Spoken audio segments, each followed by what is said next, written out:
you're completely engulfed into the culture. That's what it Yeah. is. You're just either you're in or you're out. I mean, it's you're completely engulfed by the culture, and this kind of takes up a lot of who you are and what you are in many ways. You try to redefine that as you get older. You know what I'm saying? But Yeah. in your youth, you really dive into this with 2 feet. You've spent an entire career fighting fires. But yeah. So that was a good time. We had some good times there. Socks on, socks off. So challenge your shift. So y'all sleep with your socks on, or you sleep with your socks off? I enjoyed the challenge of coming up to a chaotic scene and bringing some reason and calm to that. And rescuing the injured, sick, and dying. To the point where we'd be on box alarms, and somebody or two would be like, "Hey man, do you do anything other than teller?" It's different now. You're an officer. You're responsible for these people. Okay, you're going to be taking into these buildings. You need to make the right decisions. But that's all over now. Have a network, have the ability to reach out, and it is very much important for leadership to say it is okay not to be okay. What do you do when the sirens stop? The passion I had to be the best master firefighter on Truck 25 is absolutely nothing compared to my passion for peer support. You've hung up your gear. Because my definition was, I'm a fireman. Like, I'm a captain, I'm a father, I'm a husband, I'm a this, I'm a that. And you walk out of the firehouse for the last time. At the end of the day, like, this is our profession and it's our career. Like, we're not here to be friends. Like, yeah, it's great if we're friends, but we should be close because we both take this job seriously and we're both invested into learning the craft and doing the craft the best that we can for the people that we serve. What do you do with your life when the smoke clears?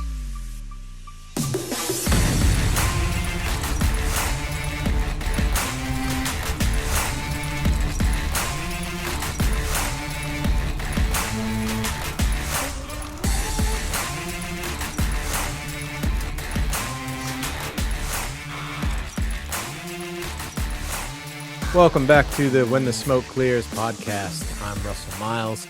I'm here with Tony Ben Cosme. Thank you very much for joining us again as we talk to someone else who has finished their career in the fire service and is now living life on the other side. Thank you for all your support. Thank you for all your encouragement. We really appreciate it. Tony, who is with us today? Yeah, I want to also give out a thank you to everybody that's listening. Appreciate your taking the time to hear the good stories that we try to present to you from cats that have been doing it a long time and are retired now, and we can do a true rollback or a good story telling of their careers. Our next guest, this gentleman, good dude, was known in our fire department for so many things. He did so many. I'm gonna try to tell you a few of them, but I'm gonna get to him because he did a lot. If it was something related to technology, he was involved. This is 38 years of service, including volunteer time. 34 and a half years career firefighter, retired as a captain in 2022, was a hazmat tech, was technical rescue, Swiftwater, urban search and rescue, code enforcement, fire investigations, training academy. I mean, he was like a scroll of things that he did because he was very involved. He wanted to do a lot of stuff, which is great. It worked out for the county perfectly. So without further ado, our next guest, good dude, Troy Lipp. Troy, welcome to the show, brother. Thank you, man. I'm happy to be here. I'm looking forward to this chat about my previous life and where I am now.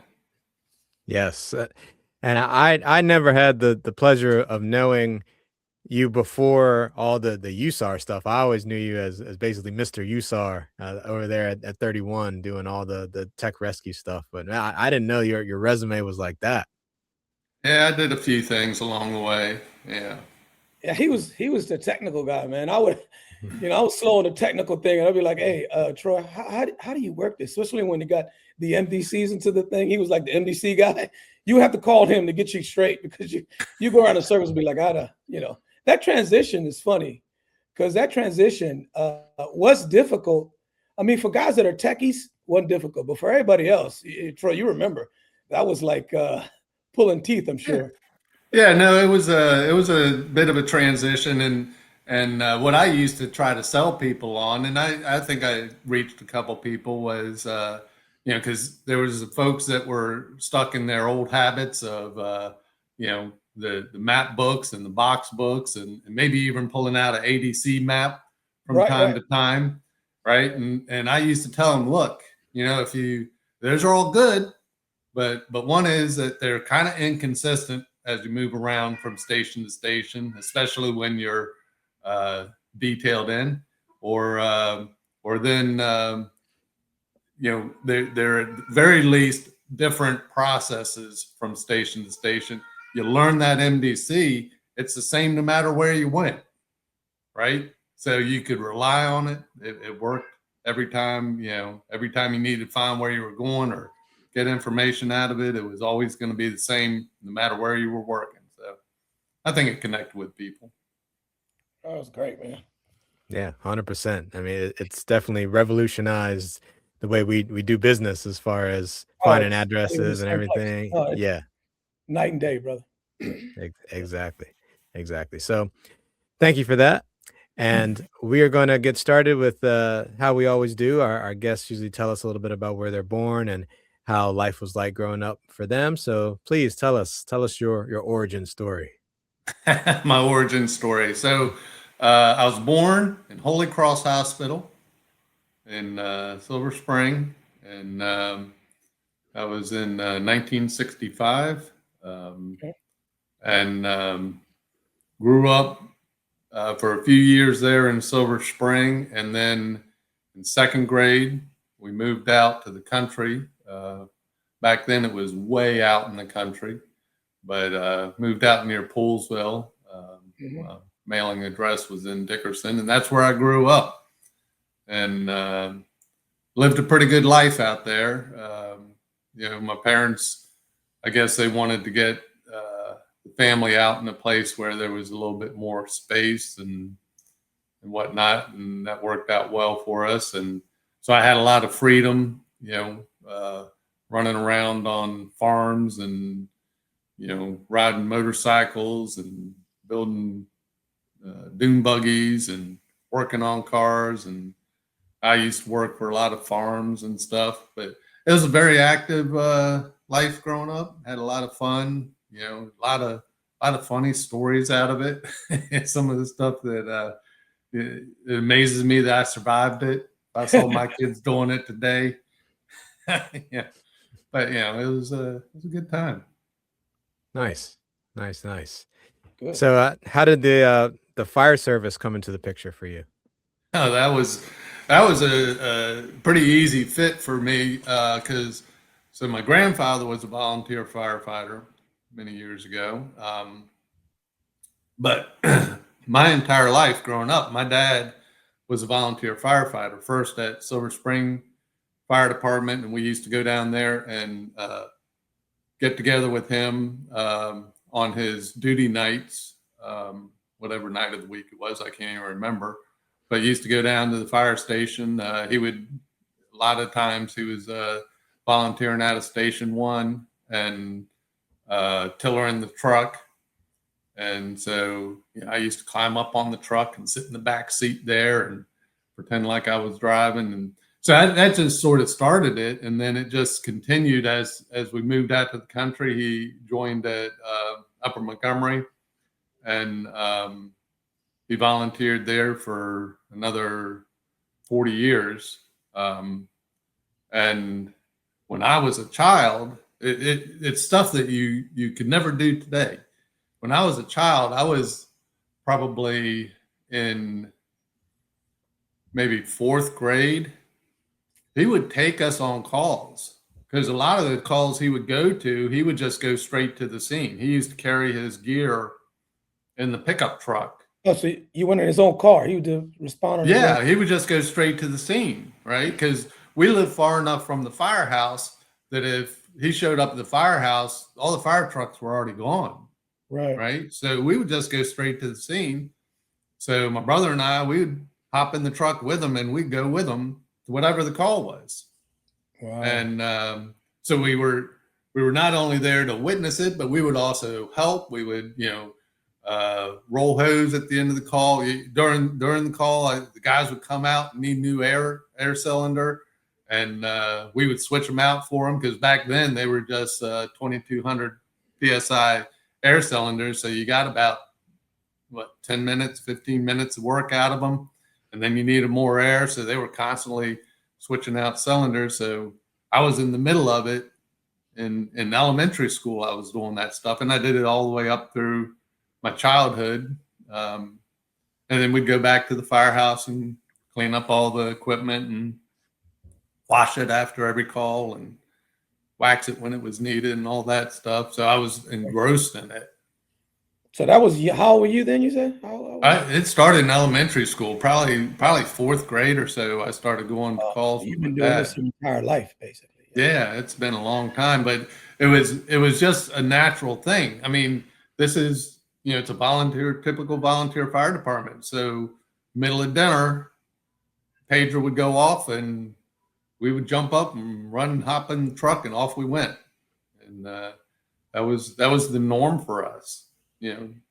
My mom and my sister would sort of watch us as we left and wrap up our dinner for when we came back. But yeah, that was life.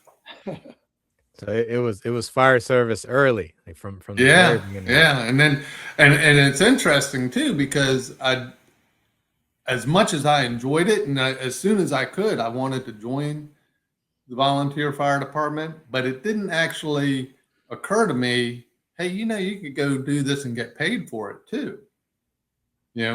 I didn't go that track initially. My initial goal was I was going to become a biomedical engineer. Oh, wow. I thought that, because I was into science and math and everything in high school.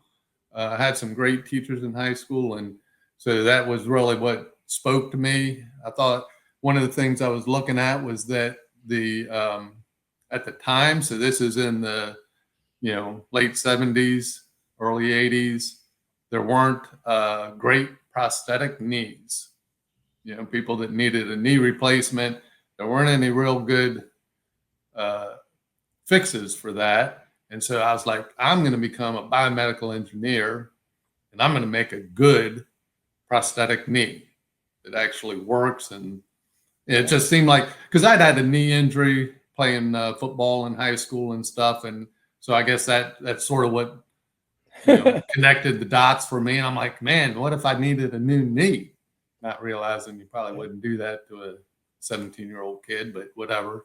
But so that's where I started, and I started at Virginia Tech to go to school there to become a biomedical engineer, which was part of the aerospace engineering department in that college, university. And so I did my freshman year. That was quite an experience. Obviously first time away from home and all that. Was it hard? Because that's a good campus. It was hard.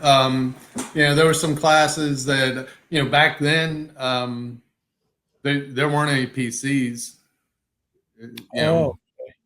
Everything was done on a mainframe computer.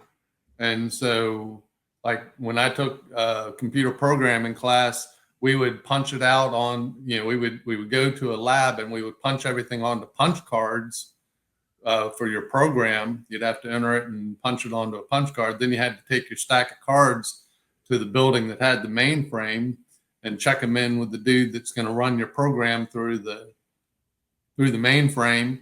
And then he'd run your program through, and you'd come back 3 hours later or whatever, pick up your program printout, and the printout would say, error line 3, abort. And so you sent this whole stack of cards, error line 3, abort. Oh. And you had to go back and and redo it. And it was a different world. Oh my God. Different world. Yeah. And what year was that? So that was in 83 and 84 was when I was 83, 84. And then I went back to Virginia Tech for my sophomore year and thought I was going to continue on in this program. But that was actually when I had to take my first aerospace classes in engineering. Mhm. And that's when the realization hit me, this isn't for me. Wow. Right? I'm not going to make it through aerospace engineering. A lot of math. Well, it just wasn't something that really spoke to me. That aspect of it wasn't what was connecting with me. And so I wasn't, and I'd had a pretty good freshman year, so I probably wasn't applying myself as well as I should have been. And I had a girlfriend back home. Here we go. And back then you didn't have cell phones, right? So I could only call her every once in a while, long distance, which cost a bundle to make that long distance call. And, I can remember my parents getting on me because we're getting, $150 a month long distance phone calls. Yeah. And so my parents were like, you can't keep doing that. That was a big deal back then. So I regrouped at that point, and I said, well, you know what? I heard about this thing called fire protection engineering. And so I transferred to Maryland. Okay. Yeah. And that was a neat opportunity because it allowed me to sort of meld my engineering desires with my volunteer firefighting. I actually lived at Station 16 for my time at Maryland. Yeah, they had a student live-in program. Okay. You there with Bob? What's that? You were there with Bob? Yeah, man. I lived for 3 years in the bunk next to Bob. Yeah. Yeah, that grumpy old guy. Mm-hmm. And Bob Burrs is a legend, man. Yes, he is. That dude was good though. He was a legend. Oh yeah, very knowledgeable. Knew everything about that stuff. Yeah. Right. But so and it was probably because my dad had been a volunteer there. I sort of had a foot in the door. So yeah, they accepted me into their live-in program back then. Mike Clemens was a sergeant on the floor running. I think he was B shift sergeant. Mm-hmm. And then a lot of the guys that came up through the organization. Mike Love was there for a while. Yeah, we had him on the show. A lot of the guys. And so, I had a lot of connections with soon-to-be bosses just by virtue of having lived there. But, I lived there. I would go to University of Maryland campus during the day, and then I'd come back and run calls all night and then go back to school the next morning. Back then we were still riding the back step. Yeah.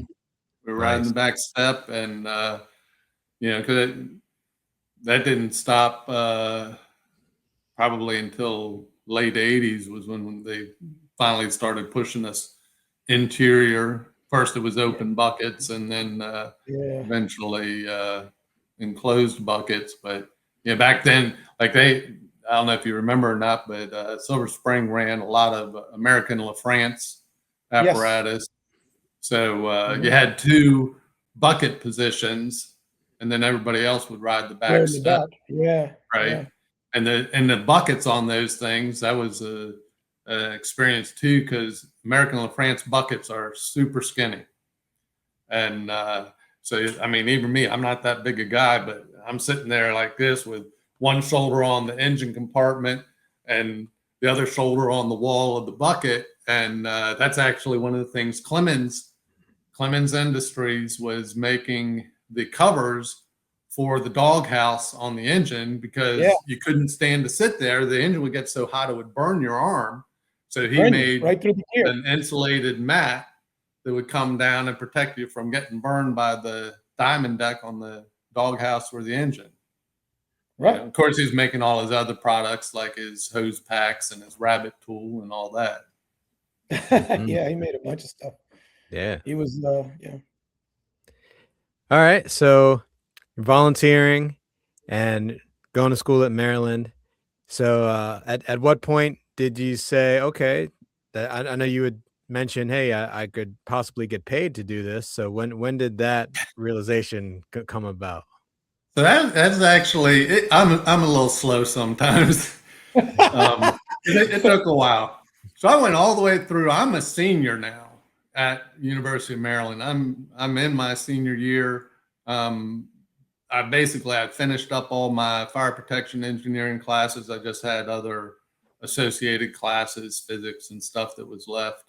And I had an opportunity to get hired in Montgomery County as a fire code engineer technician, right? So I'm actually start applying this stuff I'm learning. I was fortunate because John Best was the head of he was the fire marshal at that time. Mm-hmm. And John Best and my dad had been volunteers together. In fact, my dad was sort of one of the ones that I think brought John Best into the Silver Spring Fire Department, or at least they sort of arrived there at the same time in the 60s, early 60s. And so they had a long-standing friendship. I mean, John Best knew me when I was born. And so when that position opened up and I had an opportunity to sort of start applying all this schooling I've been taking, I got hired in there as a fire protection engineer technician. And I was doing plan reviews and system tests and stuff like that. And I did that for several months and sort of hitting my rhythm there, starting to really get into it, but reached the realization that I'm not going to want to do this my whole life. Because I was spending a lot of time inside, and meanwhile, I'm still a volunteer, so I know how fun it is. Mm-hmm. I knew that part. Juxtapose the two pretty good, right? Yeah, right. And so I'm doing that calculus in my head, and I'm like, wait a minute. Why would I do this, which is kind of boring and repetitive, when I could be doing this other thing, which is so much more fun, and hanging out at the firehouse, which is always kind of fun, and getting paid for it. And so this was in the end of '87. And this was on the cusp of the county taking over all the independent corporations, because that happened in January of '88.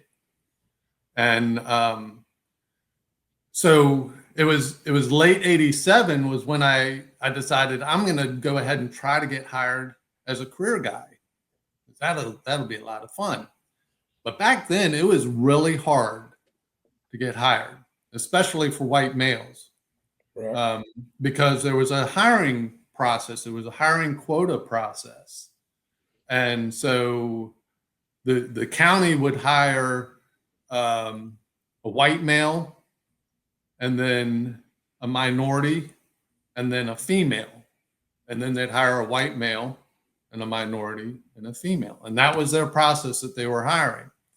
And so if you think about it, the vast majority of the applicants were white males. And so there were a lot of white males sitting on that list for a long time. The numbers, yeah. Yeah, the numbers, the minorities, there weren't a lot of minorities applying. And when they did apply, they were getting snatched up. Because again, this was independent corporations that were doing the hiring, right? So some of the guys would have ends with Kensington or have an end with Upper Montgomery or whatever. Mm-hmm. And so they would get on the hiring list, and their name would come up as eligible, and they would get hired. But it was a very slow process. I mean, the white males were sitting on that list for years. Right. So that was sort of what I anticipated, because I didn't know anything about this whole takeover of the corporations. I wasn't as plugged in about it.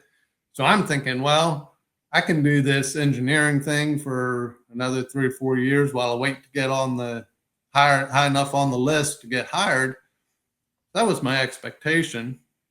So it's probably December was when I put in my application. This takeover happened, and something like 66 guys took an early retirement. Yes. right? A lot of people Like did. 66, I think, was the number, something like that. 60 something, which back then that was a lot. That was 20% of the department of the career force, because in the late 80s, Montgomery County Fire Department was predominantly a volunteer organization with some career staff at various places. There was a couple of exceptions to that, like Bethesda, which was 100% career. Chevy Chase was 100% career. Not when I say 100%, they all still had volunteers, but they just weren't relying on the volunteers as a staffing model. They had sufficient staff in their career ranks. And but most stations, like at Station 14, where I volunteered in those days, you only saw career guys during the week, Monday through Friday, right? And they were there from 7 in the morning until 1700, and then they rolled out, and the volunteers handled it 100% over the weekend and every night. And also during the day, it was just a skeleton career staff. So, 14 had, 4 engines and a tanker and 2 ambulances and a couple of brush trucks. And, even in the middle of the day, you could still get all that apparatus on the street because you had enough volunteers. But so the exodus in January of '88 of these 66 guys, the county realized, we've got a problem because we've got a lot of empty seats we got to fill.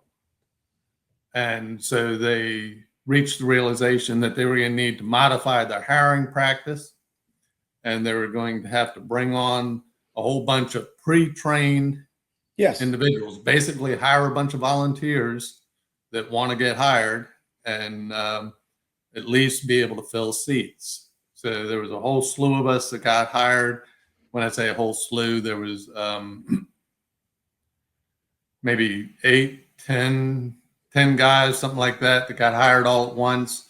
I sort of joke about it and say we were recruit class 0 because we even predated recruit class 1. We were pre-trained. They brought us in. They took us to the academy for a day to do paperwork and pick insurance and stuff like that. And then they sent us to the station and started going through the probation package at the station. And that probation package was whatever the corporation used, right? So I showed up, I got hired and assigned to Bethesda. My first uniforms were Bethesda uniforms. There weren't county uniforms yet. I mean, they were, but they didn't have them in enough number. So I got issued my first uniforms as a Bethesda firefighter, and I went through the Bethesda probation program. In fact, Louis Schaub, who just passed away, God rest his soul, was my first district chief. And so he was the one who would come. You were that cat. So there's you didn't get hired by the corporation. You got hired by the county before the county even had recruit classes. That's right. Timing's everything, brother, isn't it? Yeah. No, it was. And you say that was one of the key aspects of my career. Timing is everything. Because that same hole that was created in January of '88 translated to a hole all the way through the organization, right? Because if you think about it, a lot of the guys that left were officers. A lot of the guys that left were technicians, whatever. And so that hole followed me through my whole career. And so I promoted very quickly.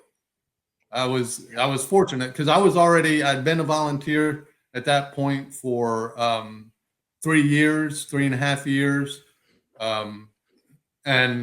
So I was already driving apparatus and stuff on the volunteer side.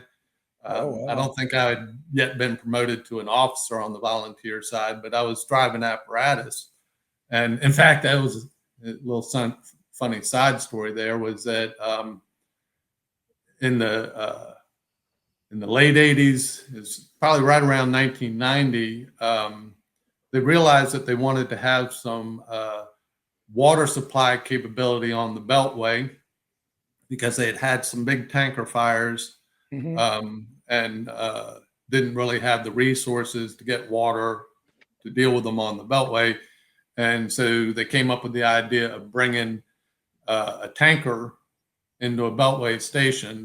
They took a retiring tanker from Station 14, which was an old Mac, R model Mac, and brought it into Station 26 to run as Tanker 26. Well, the funny thing was that all of the apparatus that 26 ran at that time, they were running, they had a ladder truck, and they had an engine running out of 26. And at the time that I was hired, this is another remarkable thing. At the time that I was hired, there were 5 on the engine and 4 on the truck. That was the career staffing. Wow. That's a lot of people. Yeah. Right. And so anyway, their apparatus, they had Louisville engine and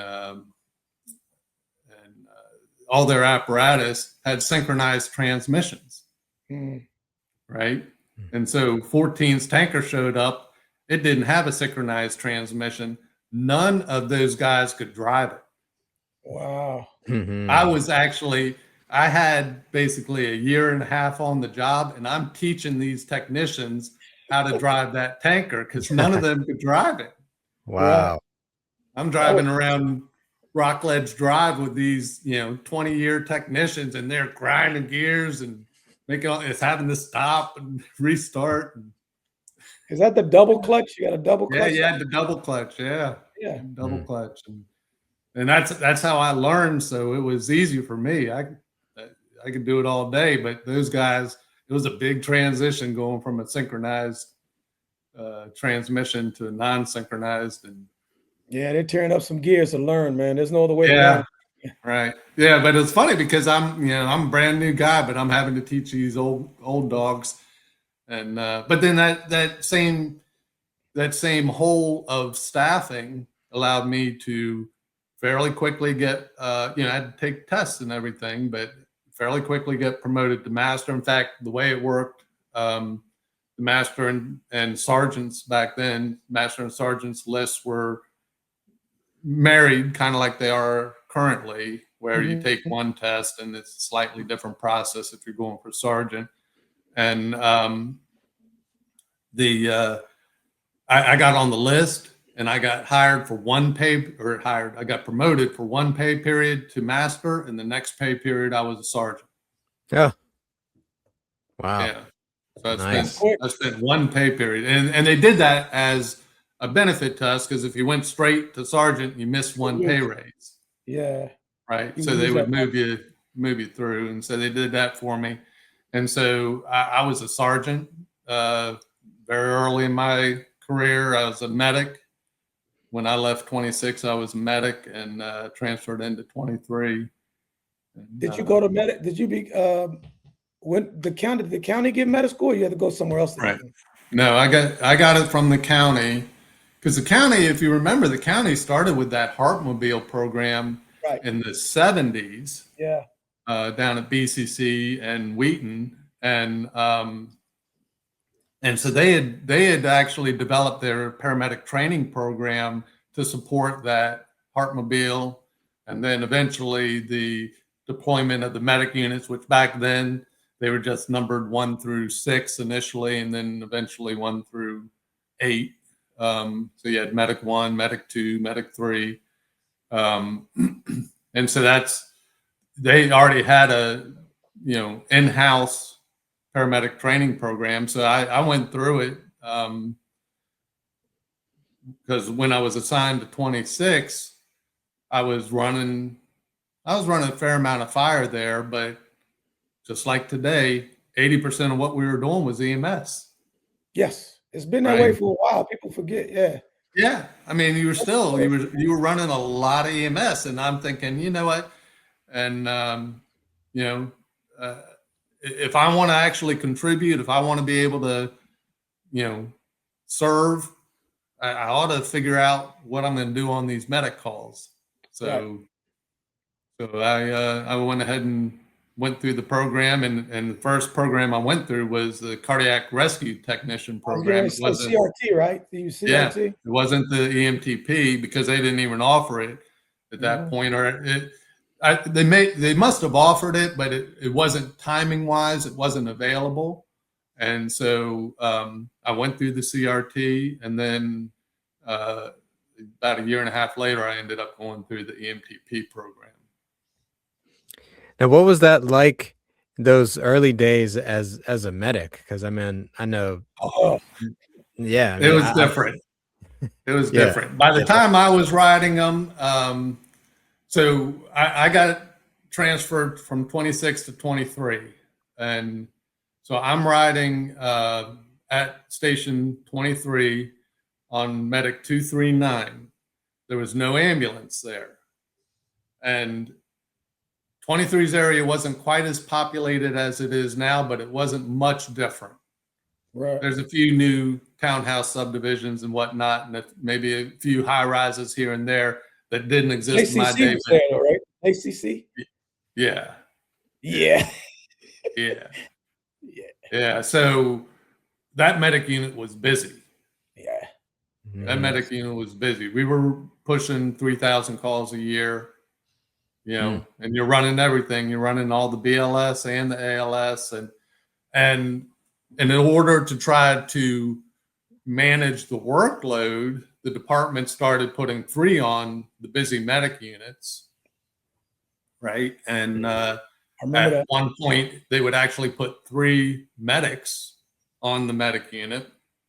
But then when the numbers of medics started dwindling and the need to put ALS in different locations around the county required them to start transitioning to having a firefighter drive 2 medics, right? Back then, medic units had an officer, so you had a sergeant that would ride the seat, and then you'd have a medic in the back. My sergeant was Kenny Zeltzfey, Squeaky, as most people knew him. But that was, we ran a lot of calls. We were really busy, and there's units nowadays that are still running those call loads, but doing it on an ALS unit is a lot less prevalent in the current MCFRS. Yeah, especially with all the BLS units out there to help take that burden off. Well, they're spreading the wealth a little bit now. There's more medic units, not medic units, but they're more ALS resources, trucks, and that ambulance can upgrade and make sense to do it that way to get. I mean, people don't like it. Some guys that are just firefighters, but I mean, this is the truth that as you go up in rank, you realize how many calls you run, and EMS pays the bills. Fire is still important. The rest of it is still important, but EMS is the one that punches the ticket. Well, and not only does EMS pay the bills, but when it gets down to it, in your career, you're going to have greater impact on people's lives in EMS than you ever will in fire. I mean, in EMS, you've got the ability to literally save lives almost on the daily. And, on the fire side, you may get a pick or two in your career. You may do some pretty dramatic things from a fire perspective occasionally, but it's not with the frequency that it happens in EMS. That's just a fact. Yeah, it is. Yeah. So you're a medic at 23. Where do you go from there? Where is your next station? So I did that for a number of years, and like I say, the staffing model sort of morphed throughout that time there, and that it was there that I got promoted to master and then sergeant. And about the time I got promoted to sergeant, there was a vacancy in fire investigations. Okay. And you had to be a sergeant to get a position in investigations back then. And so I went ahead and threw my hat in the ring to get a position as a fire investigator, and I got hired there. And so I transferred from 23 into investigations and did that. Had to go through the police academy, which was about 6 months. And that's a little bit of a unique experience because, I'm a sergeant and I'm in I'm in the police academy with a bunch of brand new, know nothing police recruits that are just learning the job.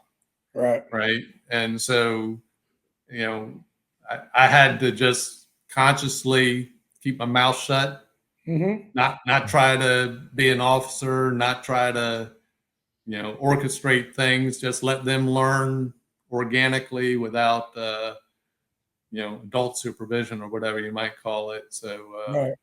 it took a little bit. Sometimes the instructors would pull me aside and say, "We know you know the answer, but we need them to, work through this." So Yeah. just sit quietly. Right. Just let them answer the question. Yeah. Or figure it out. Right. Here's a problem that they got to problem solve. So that was neat. And I loved fire investigations. While I was in fire investigations was when the retitling happened and they did away with sergeants, and I got a new title, but it wasn't a change in rank. They just started calling me a lieutenant. Right. I was in the same position.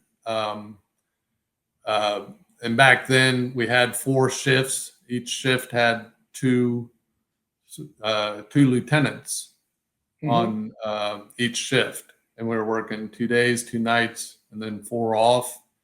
My partner was Rick Nichols, and he was my first partner. So I learned a lot from him in regards to fire investigations. But one of the great things about investigations was the training opportunities you had. First of all, going through the police academy. That was really cool. I actually enjoyed it. I mean, parts of it were sort of annoying, but by and large, it was a lot of really fun stuff. Driving fast, shooting things, tackling people. I mean, it was. I enjoyed it. Bernie Collins. I don't know if you remember him, but he was an old Silver Spring guy, right? So Bernie Collins, I don't know how he did it, but I guess he knew people, and so he was actually one of the police academy driving instructors. That was kind of funny. So he was up there because I can remember I used to ride on the back of Engine 161 with Bernie Collins, right? He and I would be on the back step sometimes riding to fires or whatever. And they had seatbelts on those things. I remember that. How would you? There was a strap. How would you put your stuff on the back there? How would you? Well, yeah, I mean, especially when I started out as a volunteer at 14, we didn't have any straps at all, right? You just rode the back step because we were running mainly R model Max. It wasn't until I guess it was the mid 80s was when we finally got a CF that had buckets. But yeah, you would everybody's riding on the back, and you might have 4, sometimes 5 guys on the back step. And if you got into the station and the engine was pulling out, you just throw all your stuff on the back step and then pile on. And then the guys will put their arm around you while you put your stuff on. Most of the time you're just putting on 3/4 length rubber boots. You're not putting on turnout pants. The only time you wore turnout pants back then was at night when you're coming out of bed. I kept turnout pants at my house next to my bed. But if I was in the fire station, I'm putting on 3/4 length boots. Wow. But yeah, you would just throw all your stuff on the back step, and then you'd get dressed going down the road with the guys holding their hand behind you so you didn't fall off. And and that was a pretty interesting. The other thing that was pretty memorable about that was riding the back step when the weather was foul, whether it was raining or cold or whatever. And some of the hose beds were fairly low, so your head's sticking up well above the hose bed and going down the road 60, 70 miles an hour in a heavy rainstorm and the rain's hitting you in the face, or 10-degree day and it's just bitter cold. So we would just take all the hose beds had hose covers on them. They had tarps over the hose. So you just flip that tarp up and lay down in the hose bed, the top half of your body just fold over and stick your head up under that tarp and flip it back over your back so that you weren't freezing or getting pelted with rain going to and from calls. Oh, wow. Different time of day. And you didn't know what was going on. No, you don't know how to get anywhere. Or... You're not hearing anything. Nobody had radios. The only person that had a portable radio was the officer. Right. And so we would actually, one of the things we learned to do was that the hard sleeves were on the left side of the fire truck. And so if you stuck your ear up to the end of the hard sleeve, you could hear the speaker that was on the pump panel. And you could sometimes hear what the chief was saying when he was arriving on the scene, because the chief would almost always beat all of us to the call. The dude was always in the right place at the right time to beat everyone. So, Chief 14's checking on the scene and he's saying, I've got a 2-story farmhouse. I got fire from the second floor, whole company 14 units. That was his. You just get there, go to work. He did the rest already. Yeah. Yeah. Nice. So you're did you get your degree from University of Maryland? Did you finish that, or how did you end up doing I did not. Oh, Isn't wow. that crazy?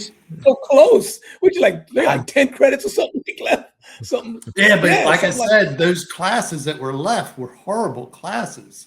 I had the third physics class. I'd already gotten through 2 physics classes. The third physics class, which was about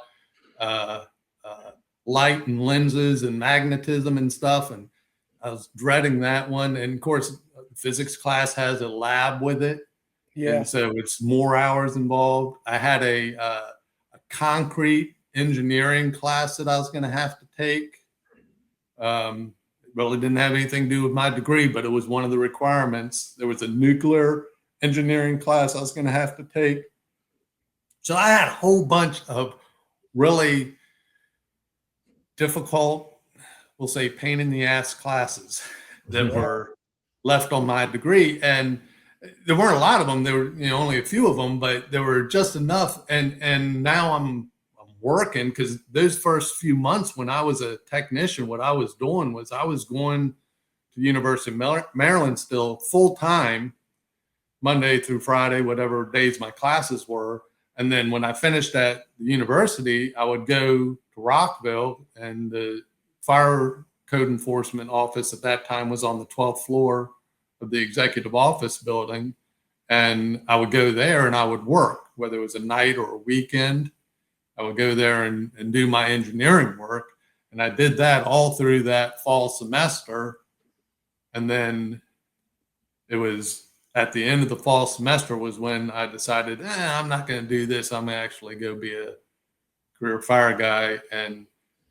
And so once I got hired in January of '88 on the uniform side, there was no way I could afford to go back to Maryland for those classes.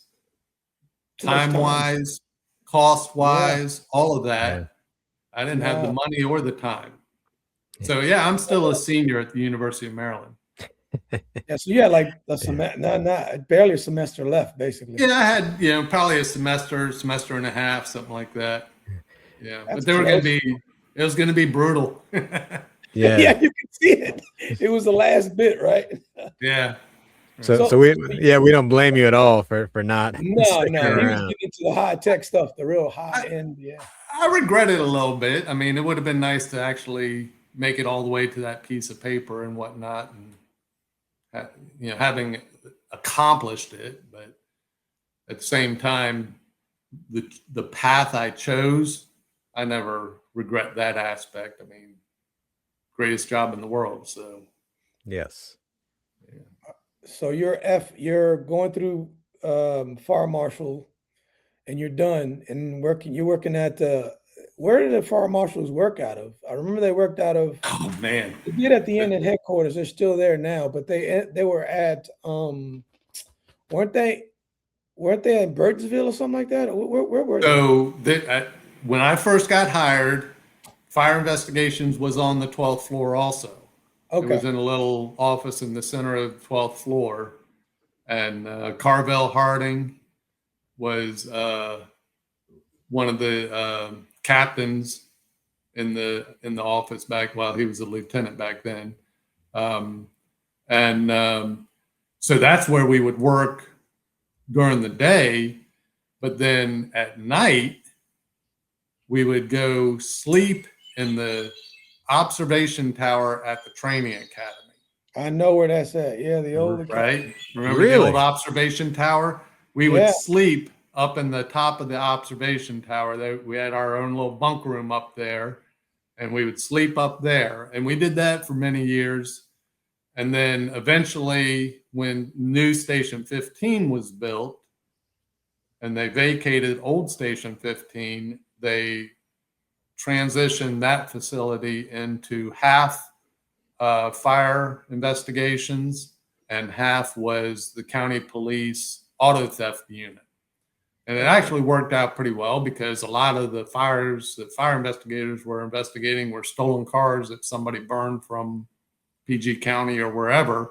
And so we were there, had one door between the two offices that we could walk over and say, hey, what about this call that we just ran? Or, we got to lead on the case or whatever. So that worked pretty well. But it was funny too, because a lot of the work for retrofitting that, building out offices and stuff, we did ourselves. So the fire investigators were in there swinging hammers and painting walls and all that stuff because they didn't have a budget to make it happen otherwise. That's crazy.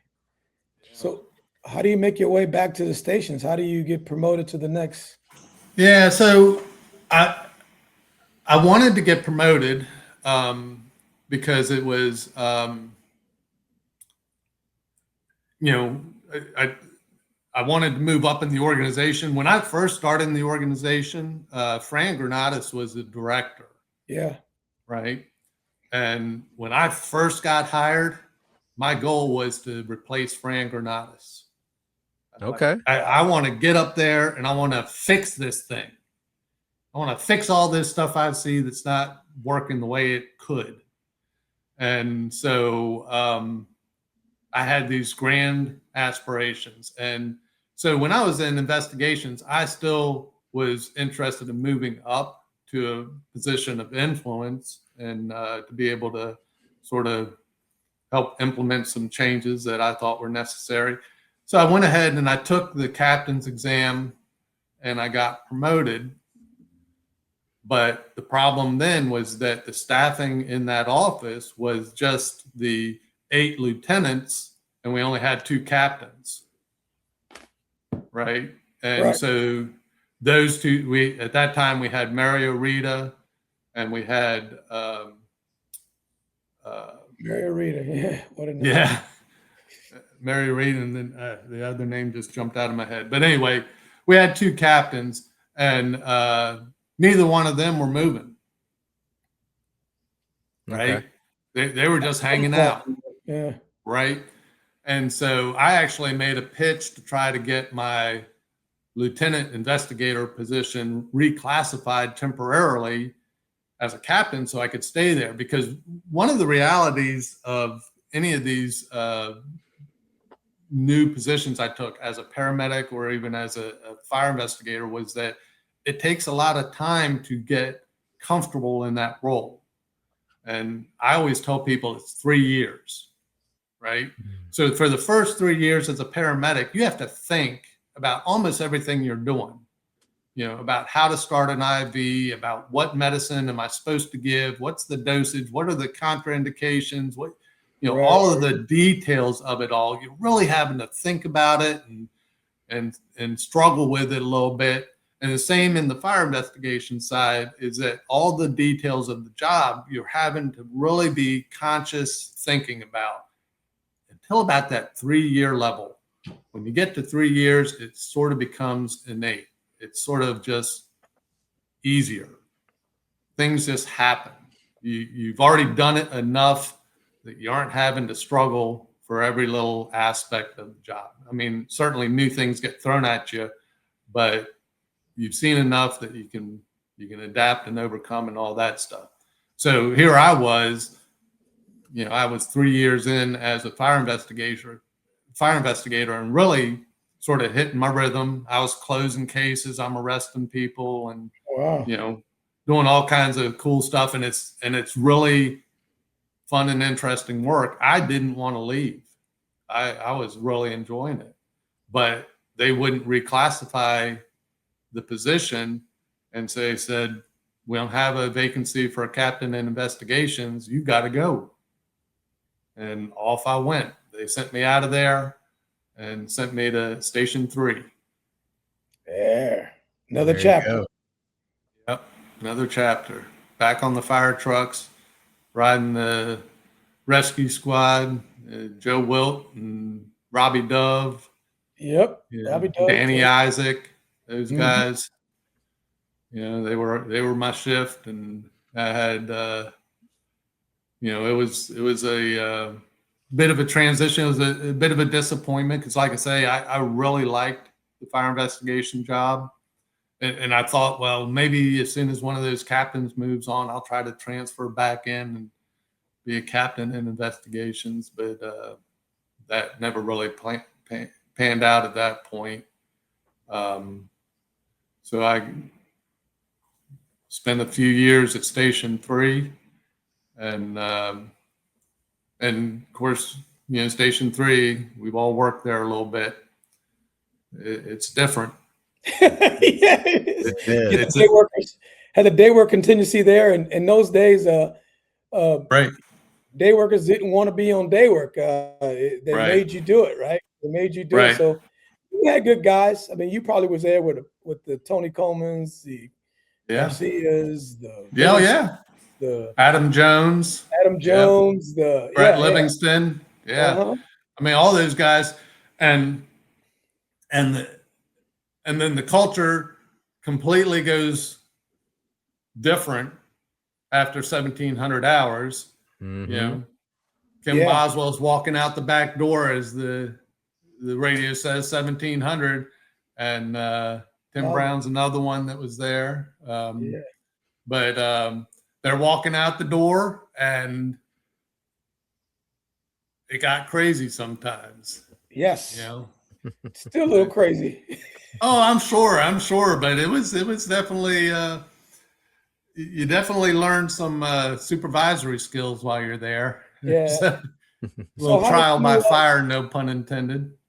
How did you? That's when you made the transition to urban rescue, and that's what everybody knows you as at the end of your career. Yeah. So sort of. So I actually started with urban search and rescue back when I was at 23 was when I first started in it, because if you remember, it was first called the CRT, the Collapse Rescue Team, and it was something that Tom Carr had put together in conjunction with Rockville, because they were running a lot of these. The very first iteration of it was the Trench Rescue Team, because Tom was running a lot of these trench type incidents on construction sites. There was all sorts of construction going on in the county. Obviously, Germantown and Gaithersburg were getting built up, and so there was a lot of construction going on, and there was a lot of these incidents happening. And Tom Carr, being Tom Carr, recognized the issue and started devising a solution, worked with Rockville to start acquiring the tools necessary to properly manage a trench rescue incident. And then Tom Carr, by virtue of that, sort of morphed into being engaged with FEMA. So this is now the late 80s, early 90s, and FEMA is realizing that they don't really have a capability for responding to large scale disasters. FEMA was very good at coming in after the disaster and rebuilding infrastructure or providing loans to people that needed to rebuild their homes or rebuild their businesses. They were great at the recovery aspect, but they had figured out by that time that once the local resources, whether it was city, county, state resources, were consumed in a major disaster, there was no next level. And then the other problem being that most of those organizations at a state, local level don't have the resources to build robust response systems. Right. So they would have a rescue squad, but that's all they would have. They wouldn't have the specialized tools. They wouldn't have the specialized training. They wouldn't have the numbers of people. And so Tom Carr was instrumental in developing the national urban search and rescue system, along with a number of other pretty wicked smart guys from all over the country. There's probably a dozen, maybe 20 of them that conceived this thing and built it in its first iteration in the late 80s. And they built a response capability to be able to augment, support, and assist local jurisdictions when they get overwhelmed. And so that was sort of where it was initially configured. But yeah, I started with that early in its inception. When Tom Carr was putting together the trench team and eventually the collapse rescue team, and which then it's very complicated and somewhat convoluted history there, because at some point collapse rescue and the FEMA urban search and rescue were all one, but then logistically, financially, at a policy level, it was way too complicated, right? Because who's buying this equipment? Who owns this equipment? The feds have rules and regulations that have to be followed. And so it's, in the late, probably early 2000s was when they reached the realization that we had to sort of peel them apart and make them two distinct entities. And so that's why now you have the technical rescue team, which is a solely MCFRS entity. And then you have the urban search and rescue, which is a collaborative association between MCFRS and FEMA. And now, by the way, all these other participating agencies that have come on board with Montgomery County, like Frederick, Howard, DC, that are now all part. Right? What's that? Is that Maryland Task Force 1? All you guys? Maryland Task Force 1, right. Okay. And then you can all pitch in. Right. So Maryland Task Force 1 is, it is sponsored by, they call it sponsored at the FEMA level.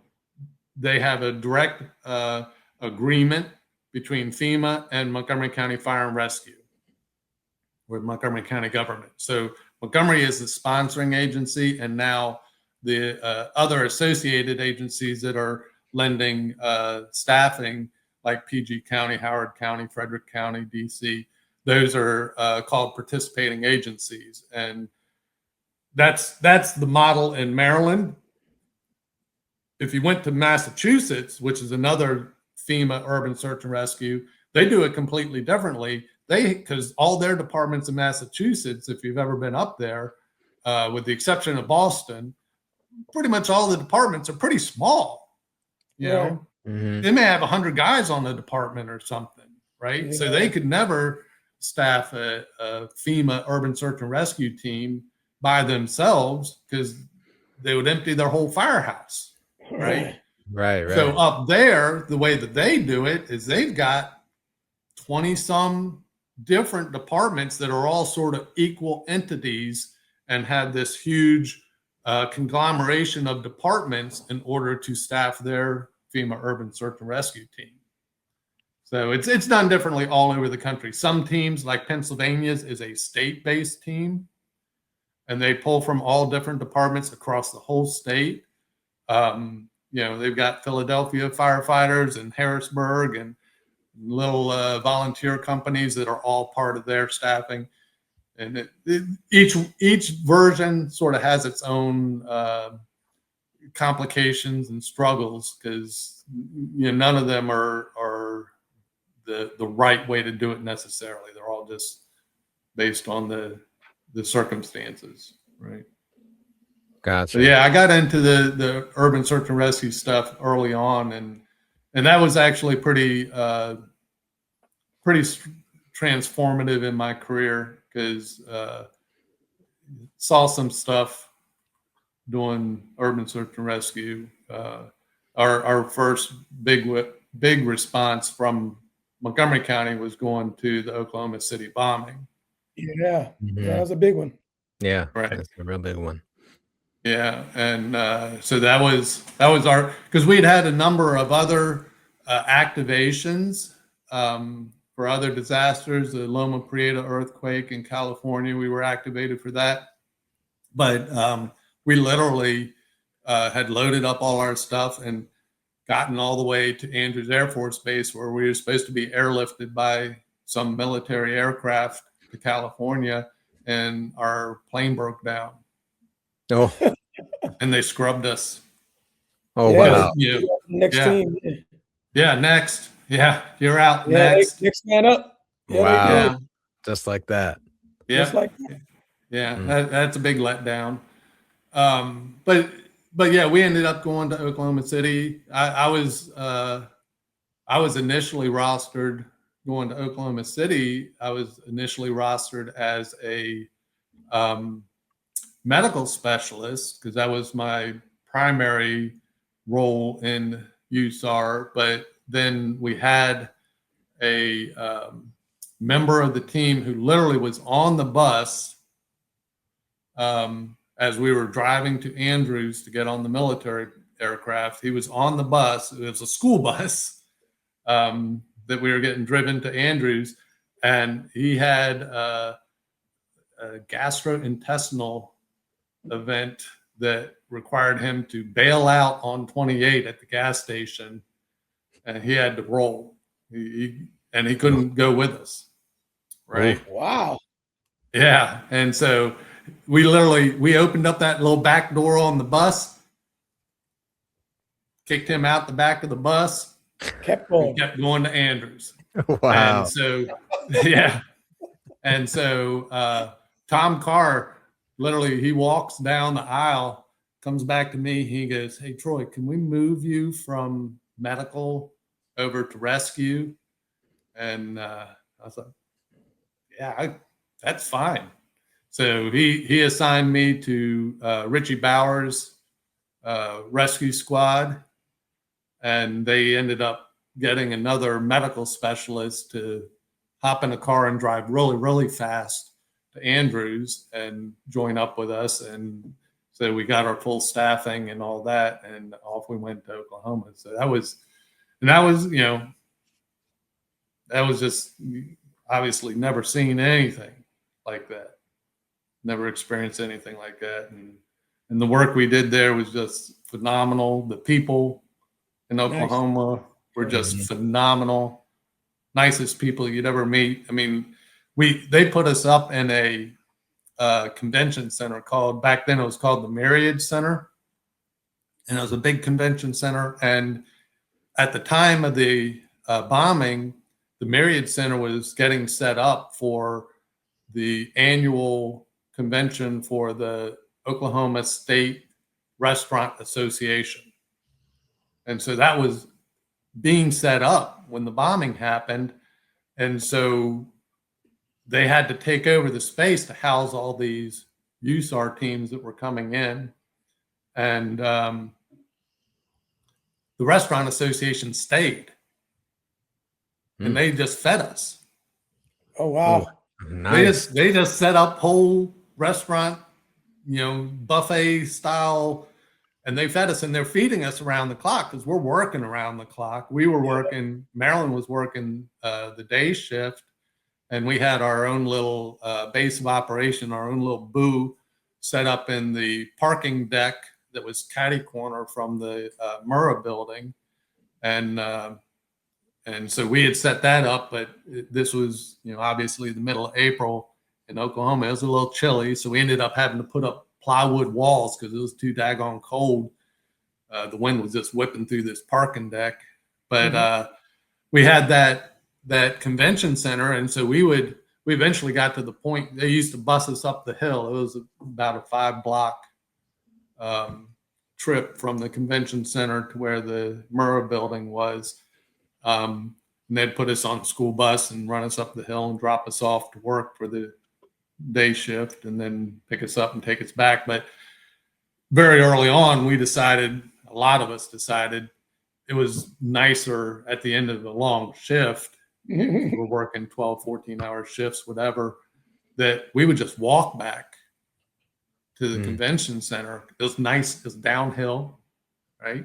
And it was just a nice way to sort of decompress. And we get back to the convention center, and within the first couple days, they had a whole setup in the convention center to support the rescuers.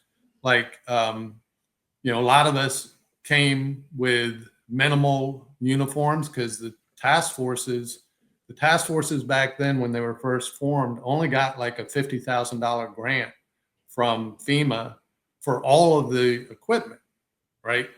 Which wasn't nearly enough. All the equipment and the uniforms and protective equipment, all of that for $50,000. It was pittance. Most teams were using that just trying to keep people trained. But the deal was that once you got activated, they would give you your full funding for everything, right? So when I went to Oklahoma, I had the helmet that the team had given me, and then I had Montgomery County Fire Rescue uniforms and some oddball sweatshirts and some work gloves that I'd thrown in from my house, probably my own personal boots, stuff like that. And so then, like I say, the weather turned pretty chilly on the second day. It was pretty chilly and rainy, and we were suffering a little bit. The community finds out they are bringing stuff literally by truckloads into this convention center and setting up a donation tables, just rows and rows of donation tables. You could walk through there and pick up anything you needed. If you didn't bring your toothbrush, there was a toothbrush there. They had clothing. There was a guy that pulled up outside of the convention center and took his boots off his feet and donated them and drove off. Wow. Oh, Man. literally the shirt off his back, right? The boots off his feet. Wow. Yeah, it was crazy. And then we probably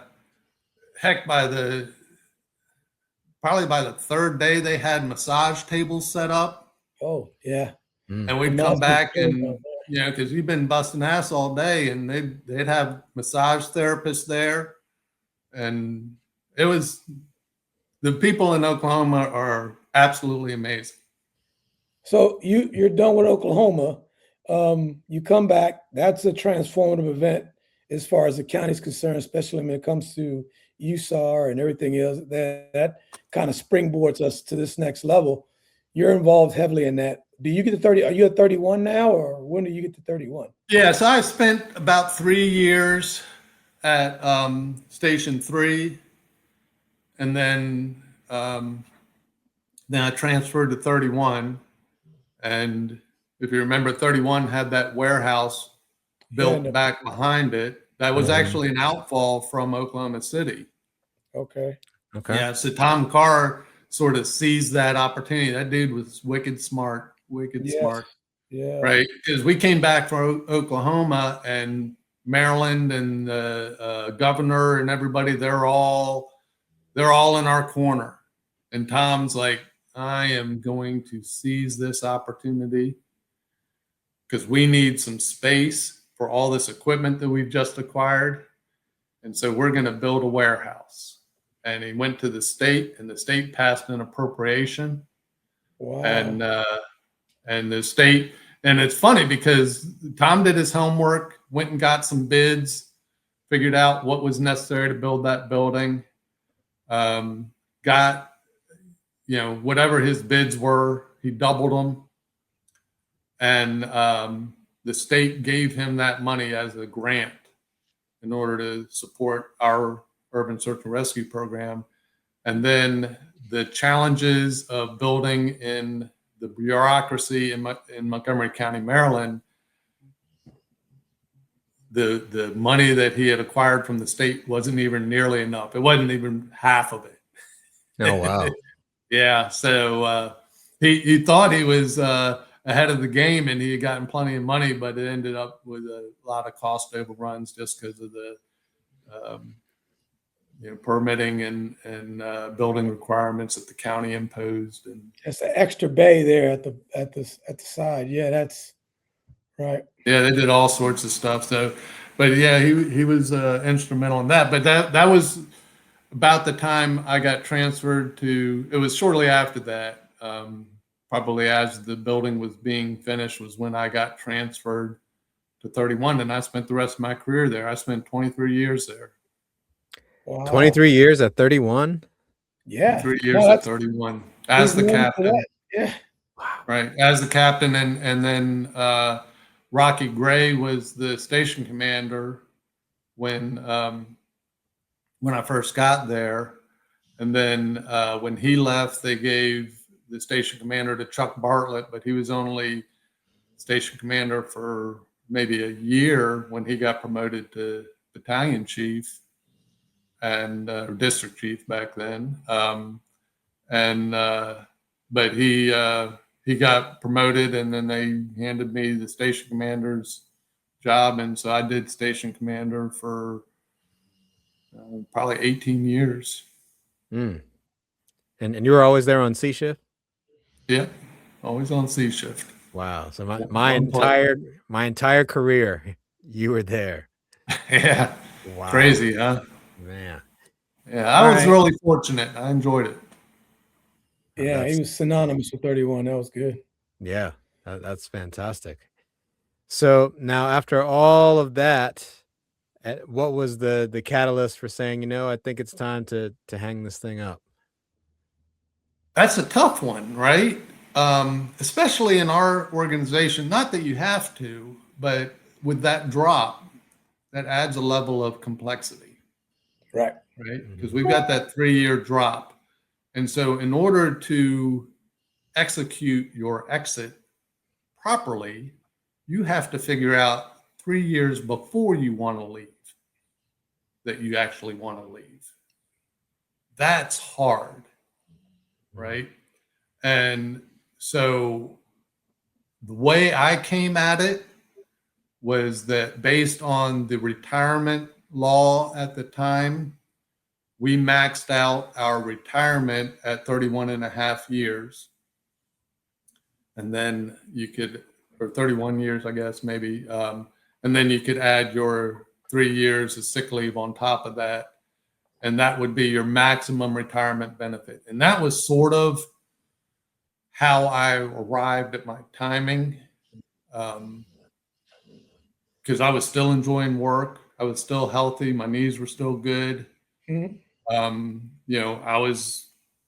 was loving what I was doing, showing up to work. And so my timing was based on, well, that'll be my maximum benefit, because my goal was to retire and not have to work, right? I wanted to pace it out so that I wouldn't have to work. I could work if I wanted to, but I wouldn't be forced to financially. And that was my approach to it. Other people, and I've told lots of people this, that, if you aren't in a stage of your life where you want to stop working, if you want to keep working on, like Doug Glover is a great example of this, is that he retired at 20 years, right? But he was still planning on working.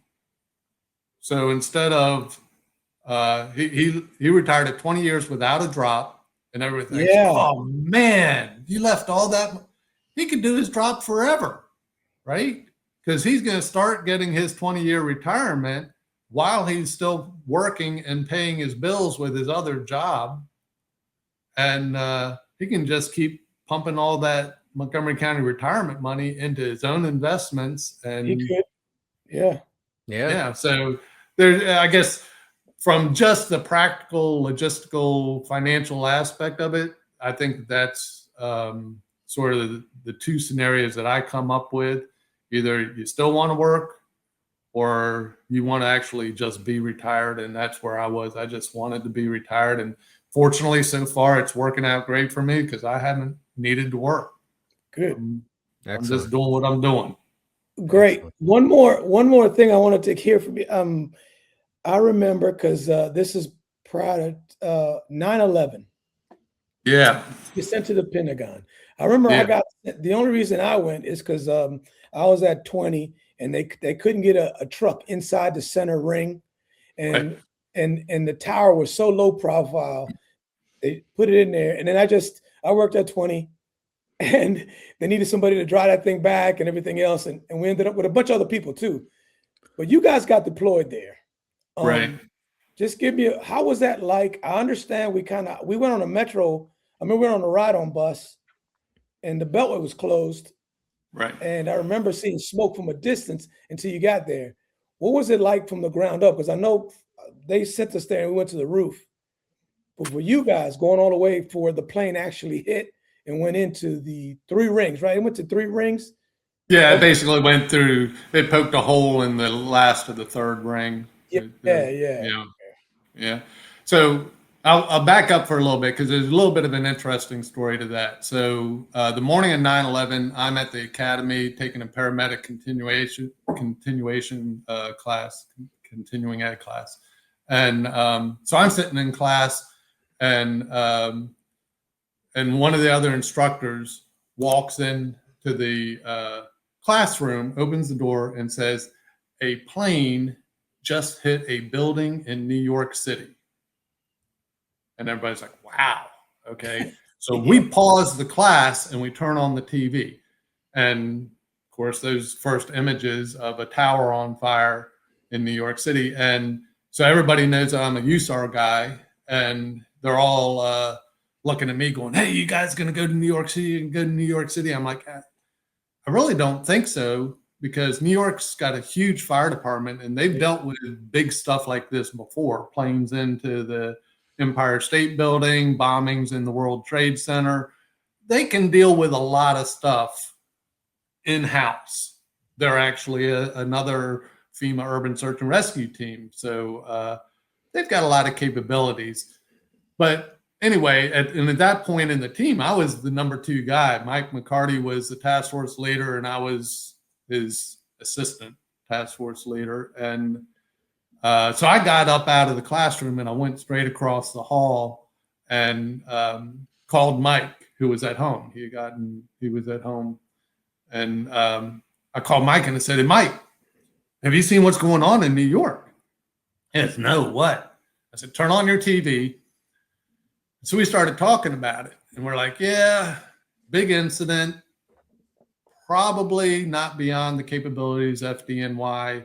We'll keep our finger on the pulse. We'll make sure that we are, as ready as we can be. We got off the phone. I walked back into that classroom, and when I visually, I can remember it exactly. I opened the door, and the second plane hit. As soon as I opened the door, the second plane hit. Everybody's watching it on TV now. Everybody's watching it on TV now, right? Everyone's watching on TV. Yeah. That second plane hit. I turned right back around and I called Mike and I said, Mike, if they're attacking New York City, they could be attacking here anytime. We had better get everybody called back. We better start now. And he agreed. And back then we used alphanumeric pagers. That's how we would alert the team that we had a response. And so we sent that text right then. We sent that text at 9:30 or whatever time it was in the morning when that second plane hit. and told everybody to come back to work because we were going to be getting ready for a deployment. And because there was so much phone traffic, you would pick up a phone and there was no dial tone because the whole East Coast phone system was just overwhelmed. You pick it up and there was no dial tone. The switches were just jam packed.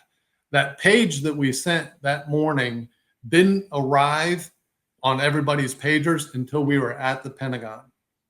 Oh, It took that long for it to go through. wow. But fortunately, everybody who was at home was seeing the same thing we were. And they're like, uh-oh, we better get back. So they didn't wait for us to call them. They came back.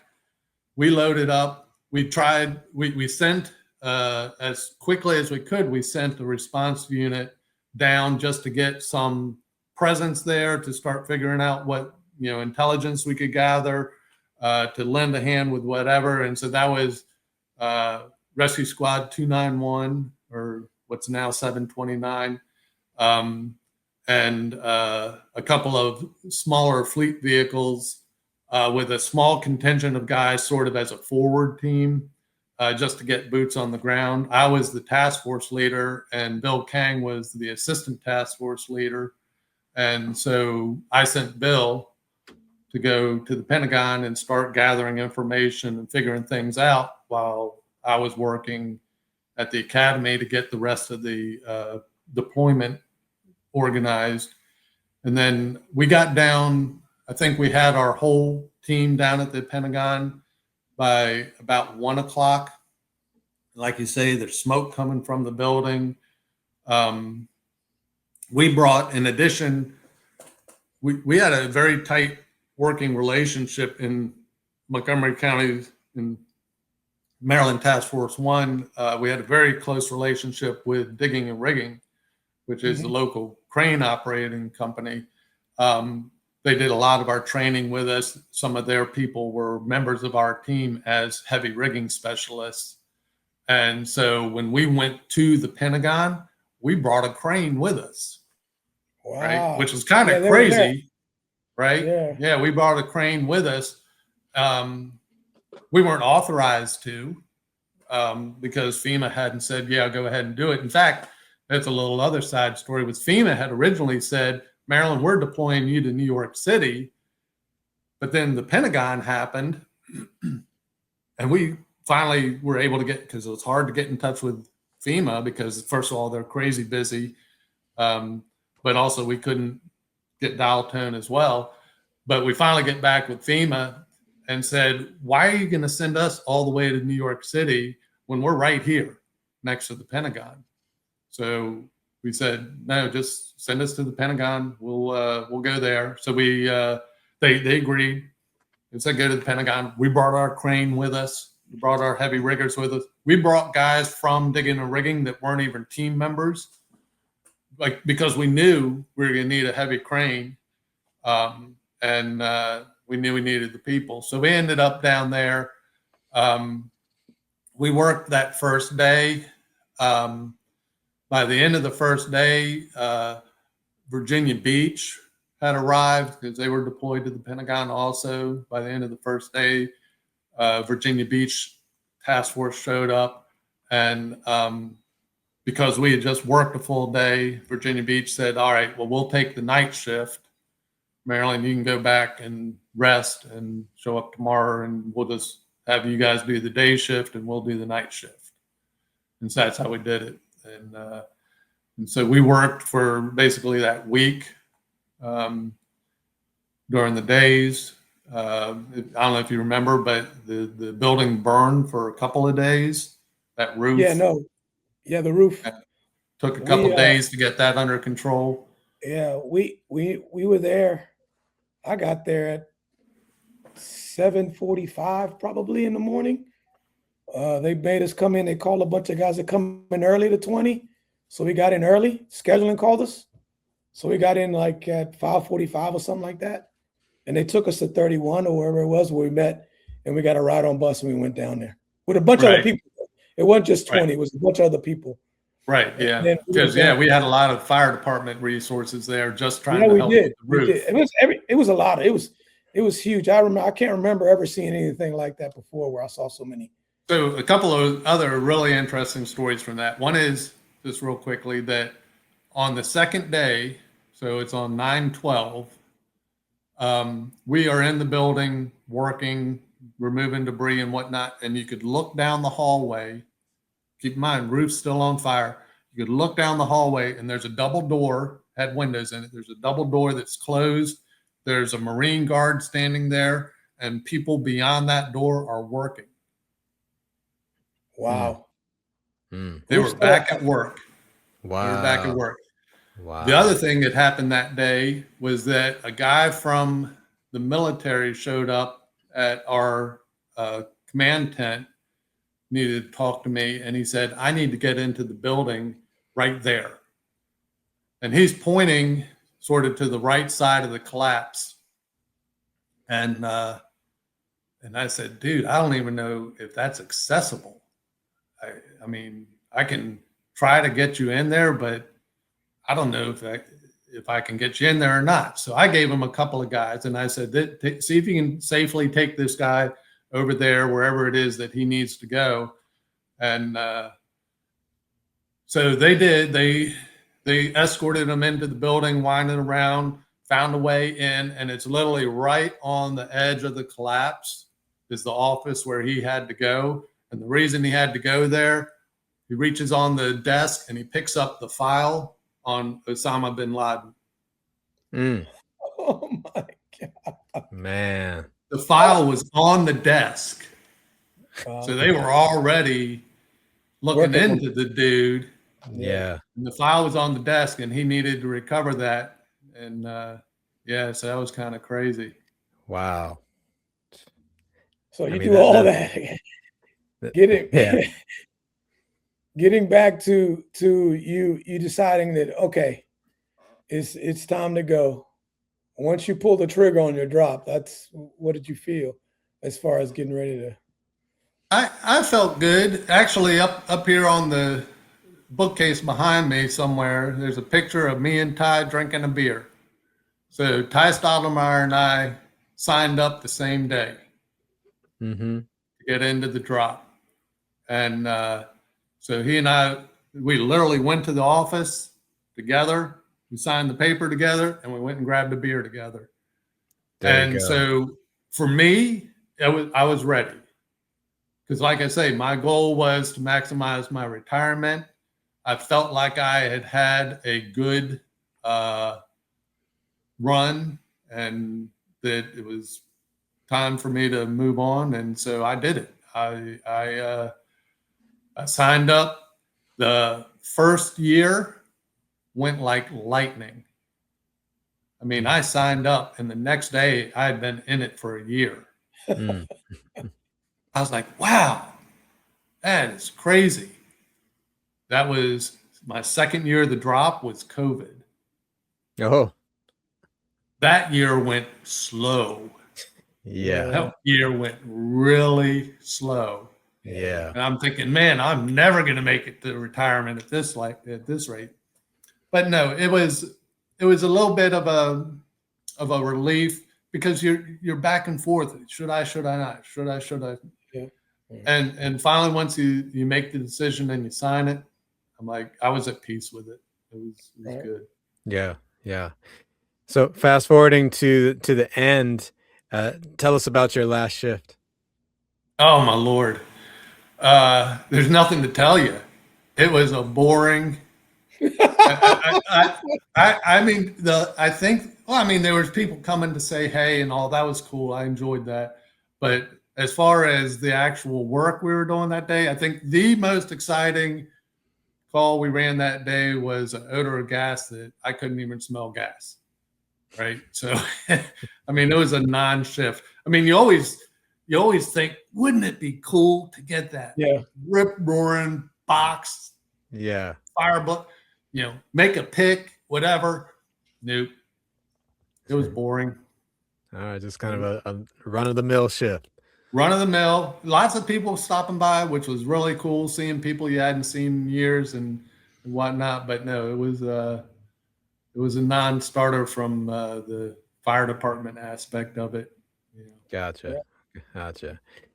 All right. So now tell us about that next month. Like, what's that first month of retirement like?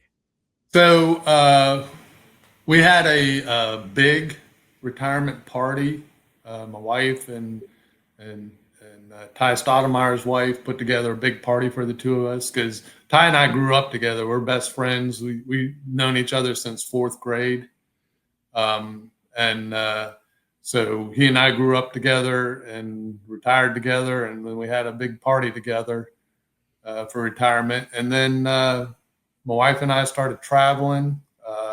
At that point, we thought we were going to be retiring to Montana until we had a bit of a change of plans due to aging parents and having to alter our plans a little bit. But so we didn't make it into Montana, but we had already bought property in Montana. And so we actually, that first month, took a trip to Montana to really start working in earnest on planning our build there and preparing for our move there.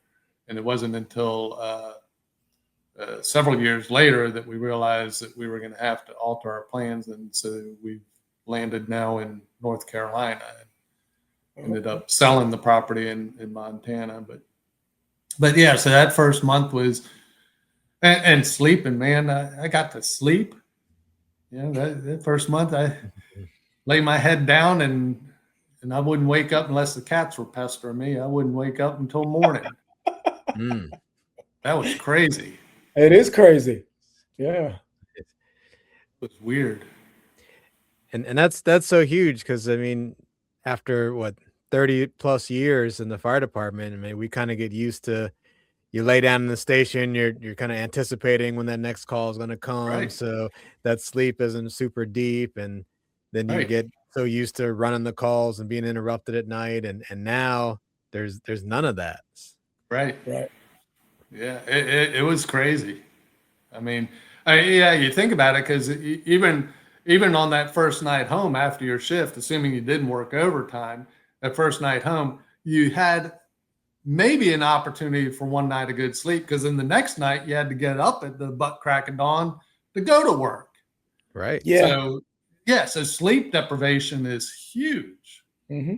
And you just power through it. It's your normal existence. And so you don't realize, I didn't realize it until I'm retired and I can just lay there. In fact, I got to the point where probably within first 3 months or so, there were mornings I wouldn't roll out of bed until 10 in the morning. Mm-hmm. Yeah. I'm like, this is just so different and so good. I just lay there. Right. So it's a different life.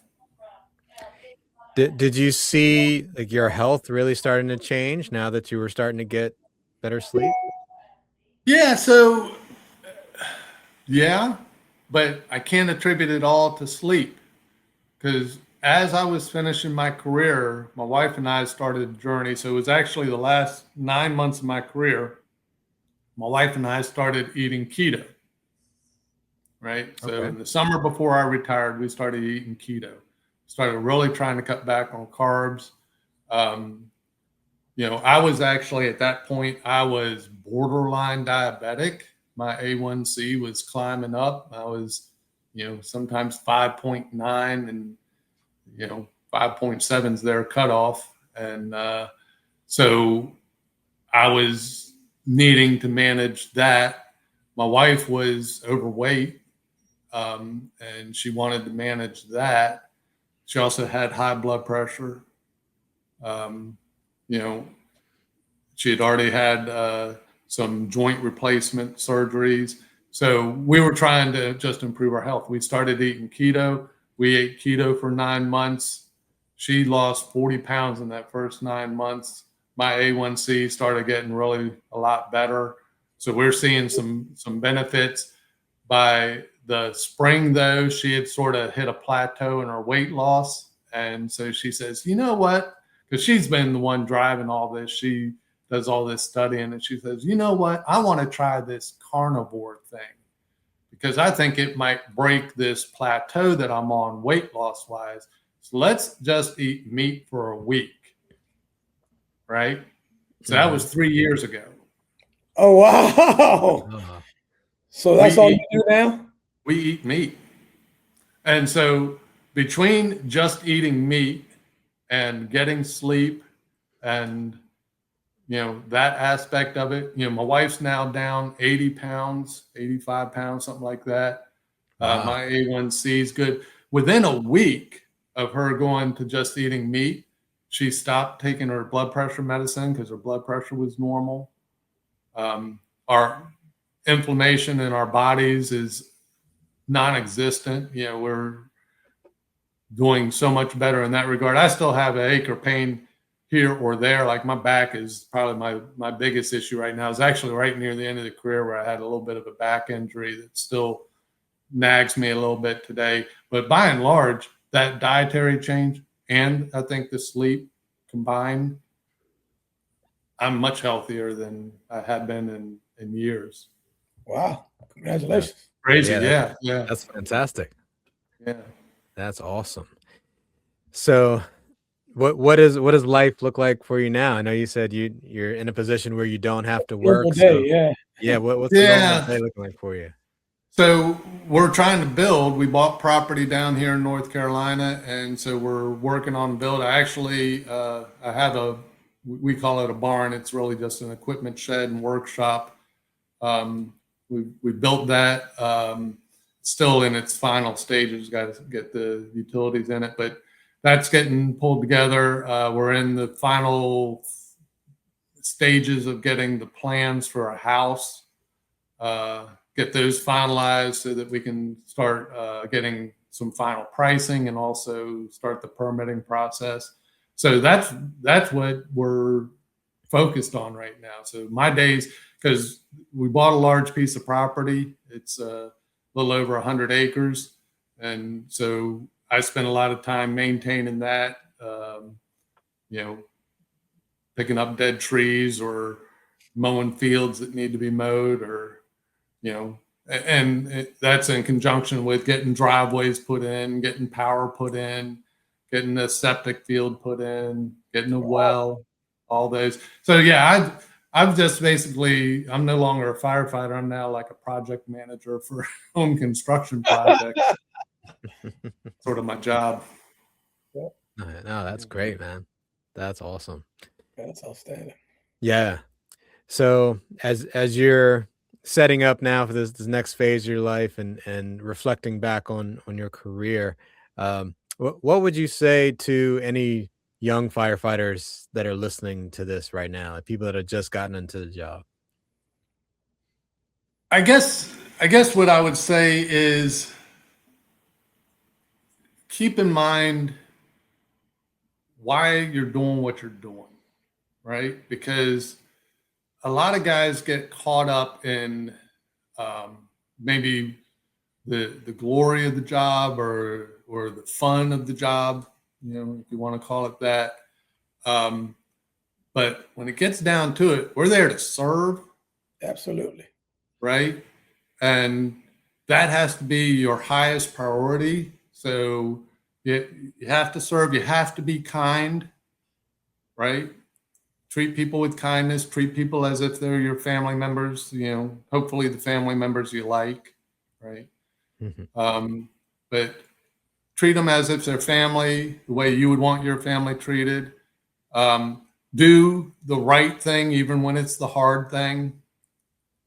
But you got to sort of humble yourself for what the job is calling you to actually do, and focus on that, because that's, if you're not in it for that reason, you're probably not in the right job.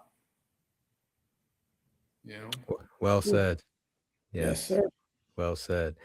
How about to any firefighters who are getting ready to retire? Like say they just got in the drop. Like what would you tell them? You need to have a plan, and that plan has to start early. I mean, actually, that's the other thing I'd say to the new firefighter is start planning for retirement, right? Start putting the money away in your 457 plan and figuring out what your next chapter is. Not that you have to know the answer when you're 19 years old, but it has to constantly be in your thought process as you go through your career, probably morphing, changing, reevaluating it all throughout your career, what it is that you want to do, right? Because there are guys that come into the fire department with already a sort of a secondary skill set. You know, they may have worked construction, they may have been a financial advisor, you know, they may have been a computer tech or whatever before they became a fireman. But there's also a lot of people that come in and this is it. This is all that they know. Right. So figure it out as you're going along. And then as you get closer to retirement, you need to sort of have that defined into a more solid plan so that when you hit retirement, you're not just floundering. You're not just like, well, crap, it's C shift. I should be going to the station today. What am I going to do today? You ought to have some sort of a, you know, whether it's traveling, whether it's, you know, moving to Florida and living on the beach or getting another job, but figure out what your plan is and then, you know, move into that new phase of life, realizing too, like it did in my case, we've modified our plan a couple times since retirement, right? Mm-hmm. So you always got to sort of be, but you know, and I went back to the station several times after retirement. Each time, knew fewer and fewer people, right? You arrive in your station on your shift, and there's two guys that you know. Everybody else is a new face, right? And so it sort of helps you to transition out of that fire department mode into I'm in a different chapter right now. Now, you know, I still keep in contact with the guys. There's still a lot of guys that I keep in contact with. In fact, I'm going on a cruise this coming summer. I'm going to go to Iceland with Tom Aquino and his wife. Nice. And, yeah, right. So I still keep in contact with a lot of the guys, but I haven't been back to the fire station in ages. Yeah, tell Tom Aquino he needs to be on the podcast too, because yeah, he's got some stories too. Yeah, absolutely. But you know, Tom, probably not going to happen. I'm not saying it won't, but I'm just saying that's a tough sell with him. I got to personally call him, I think. Yeah, you're going to have to push. Yeah, there's going to be some bribery involved getting him yeah, on yeah, yeah. Okay, so you're retired now. You wake up in the morning, you know, you're getting ready for your day. You look in the mirror. Who's the man looking back at you? I'm at peace with it. Yeah, I'm at peace with who I am and how I got here. I'm proud of my career. I did some really interesting, I think, meaningful things. Like I say, you know, one of the things that's actually just happened this week was that I got an email from a lady that was a code that was saved maybe a week before my last shift. Wow. And I got an email from her because she's inviting me and my wife out to dinner, and I'm like, well, I'm several states away now, but she's keeping. But you know, here's this lady. She was relatively young. I want to say 41. Cardiac arrest. We brought her back. Our team was able to bring this lady back, and here she is. She's actually in another month and a half, I guess. She's getting married. Oh, that's right. Nice. She's getting married to the dude that was there doing CPR when we walked in the door. Wow. Right. great.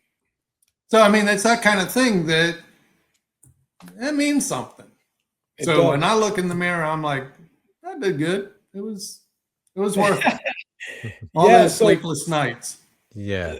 yeah, I think it doesn't come without sacrifice. But I know maybe you've heard this a bunch. Your years there, you were a positive influence. A lot of people. You taught some things, taught a lot of people things, and you involved a lot of stuff. So you gave a lot. It took a lot, but you gave a lot. And if anybody told you, man, thank you for your service, man. Appreciate you for what you did. I appreciate it. That was one of my goals when all throughout my career was to try to pass on to other people like someone had already passed on to me, right? Because I only knew what I knew because somebody was kind enough to take the time to teach me. Right. Yeah. And so I tried to carry that through my career. And like they say, you got to go through your career training your replacement, right? Yeah. Yes, indeed. Bring the guys up so that they're ready to step in your shoes when you walk out. That's Yes. right. Yes. Thank Yes. So now if people wanted to get in touch with you, what's the best way they could do that? Well, I'm on Facebook, and I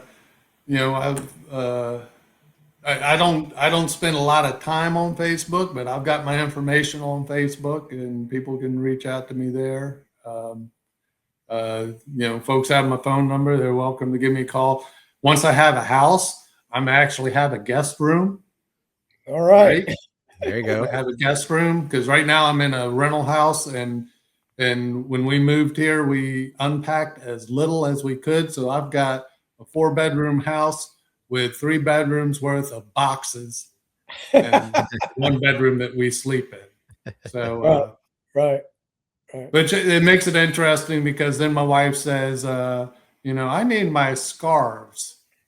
And I'm like, I got no idea. So I spend the day digging through boxes trying to find her scarves. But anyway, I'll have a guest room, and anybody's welcome to come down. And I'm only about 15 minutes from the shore, and sitting down near Wilmington is the nearest big city where we are. But Yeah. like I say, we're on a pretty big piece of property, so we got a lot of privacy back there. And so I'm hoping it's one of the reasons why we're building the guest room is that we'll have guests. So you guys are invited, or Thank you. anybody else wants to reach out. Yeah. Thank you for your time, man. Thank you. No problem. I appreciate you guys doing this because it sort of gives a voice to those of us that are out of it, but feel like we could probably pass on a little bit more wisdom. So hopefully we did that. Oh, absolutely. And you definitely did. You definitely did. So Captain Troy Lipp, thank you so very much for sitting down and talk with us, man. We appreciate it. All right. Good talking to you guys. Thank you, brother. Thanks for listening to the When the Smoke Clears podcast. Be sure to check out our social media pages on Instagram, Facebook, YouTube, and TikTok. Just search for the When the Smoke Clears podcast. Feel free to email us at whenthesmokeclears8@gmail.com. That's whenthesmokeclears and the number 8@gmail.com. You can also support the show by going to the website buymeacoffee.com/whenthesmokeclears and donating however much you'd like.